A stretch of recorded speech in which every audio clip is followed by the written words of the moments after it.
What's up everyone? Today I'm doing part 2 of my Annotate a Book with Me video in which I will be annotating the second half of 1984 by George Orwell. If you haven't seen part 1 of this video yet, I highly suggest that you check it out. The link is in the description box below. And I want to note that my annotations in both of these videos are not exhaustive in any way. They're just highlighting some key points throughout this book. I like color coding my sticky notes so I know what exactly I'm annotating on every single page, but you definitely don't need to color code if you don't want to. Here, pink means symbols, turquoise stands for themes, light blue is characters, white is events, and yellow is literary devices. As I'm opening up this book, you can see that my annotations from part 1 of this video are all still in the book, so we'll just pick up where I left off. In my first annotation in the middle of the book, I've highlighted some passages that describe the Brotherhood, a secret organization that Winston, our main character, is trying to join.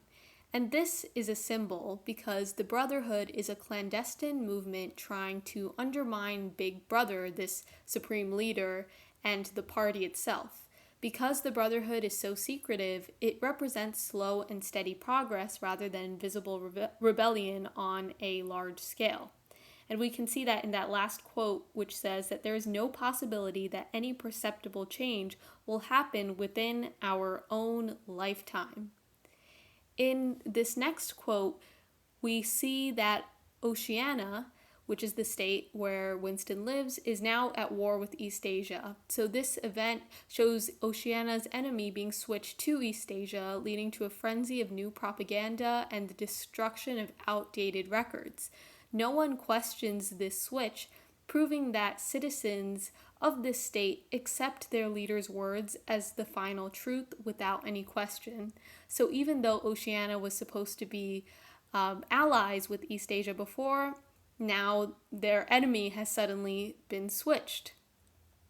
In this quote, which is a part of an excerpt of the book written by Goldstein, we understand a key theme, which is that different groups or states, Oceania, Eurasia, Eastasia, all clash with one another even though their underlying principles are nearly identical.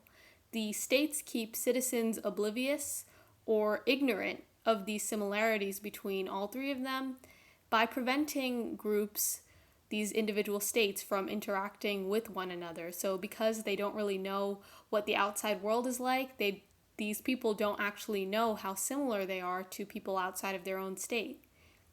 This quote right here describes the concept of doublethink, and doublethink is actually an example of an important motif or a recurring image or idea. And doublethink is the act of believing in two contradictory ideas at the same time. It's one of the party's most cunning tools for manipulating citizens through deception. And it prevents people from being able to determine what is actually real because you are able to hold two contradictory ideas in your mind simultaneously. In this quote, this is actually a pivotal moment because the glass paperweight, which is a symbol that we discussed in the previous video, shatters. And in this event, the thought police catch Winston and Julia, and the glass paperweight shatters. So before we were talking about how the glass paperweight represents this fragile fantasy of Winston's, and this fantasy falls apart when someone he trusted, Mr. Charrington, turns out to actually be a government agent.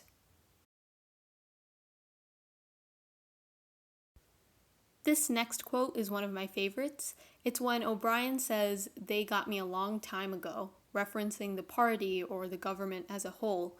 And this is a literary device, verbal irony specifically, because this phrase suggests that the thought police captured O'Brien a long time ago, but in reality, he probably declared his loyalty to the party a long time ago.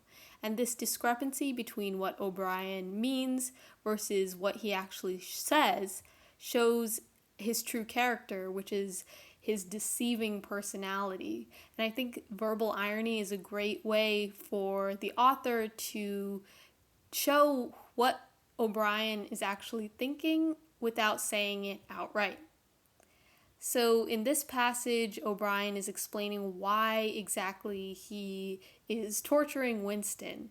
So this is an important example of character because O'Brien is a party member who pretends to initiate Winston into the Brotherhood initially, but as he tortures Winston, he reveals his true passion for Big Brother and his desire to completely indoctrinate prisoners rather than killing them immediately. So he is definitely not what Winston expected, and he actually really believes in the mission of the party, which startles Winston.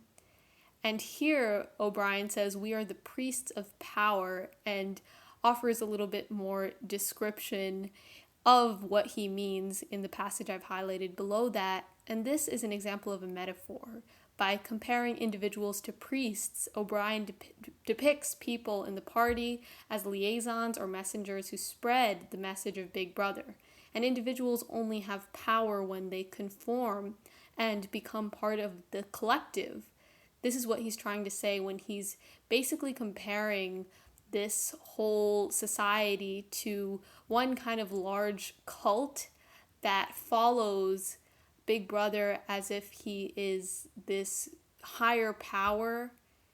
These next passages that I've highlighted show an example of a symbol, which is the white slate that Winston receives while he's still imprisoned. So this white slate is a really good example of symbolism because it represents the party's reprogramming of Winston, since his mind is now a blank slate.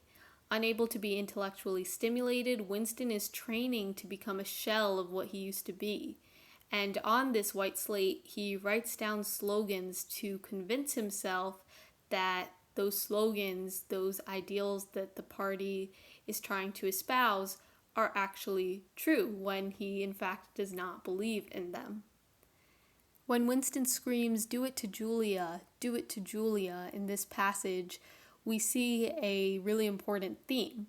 When facing their greatest fears, people often choose to be self-serving. Although Winston claimed that he would not betray Julia, he would now sacrifice her just to avoid the rats, which are his greatest fear.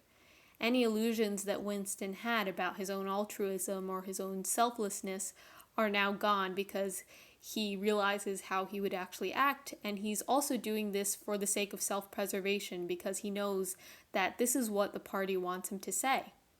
This is the very last passage of the book. I've highlighted 2 important quotes in here, but this page is really loaded with importance. And this is a key event because Winston dies, figuratively in my opinion, because his soul now belongs to Big Brother. With a soul white as snow, Winston sees himself as a new person, cleansed of any rebellious thoughts. He is genuinely content with his new life, and he's indifferent towards Julia and devoted to the party.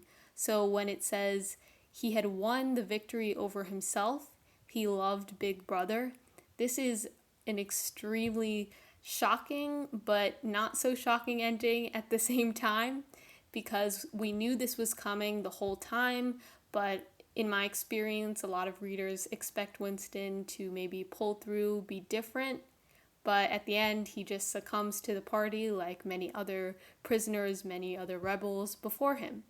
And we are done annotating this entire book in full. You can see all of my annotations from part 1 of this video and the current video that you are watching. Thanks so much for watching. I hope you enjoyed it. This video was requested by viewers in the comments, so make sure to drop your suggestions for future videos in the comment section below, and like, subscribe, and tap the bell to receive notifications. I will see you next time.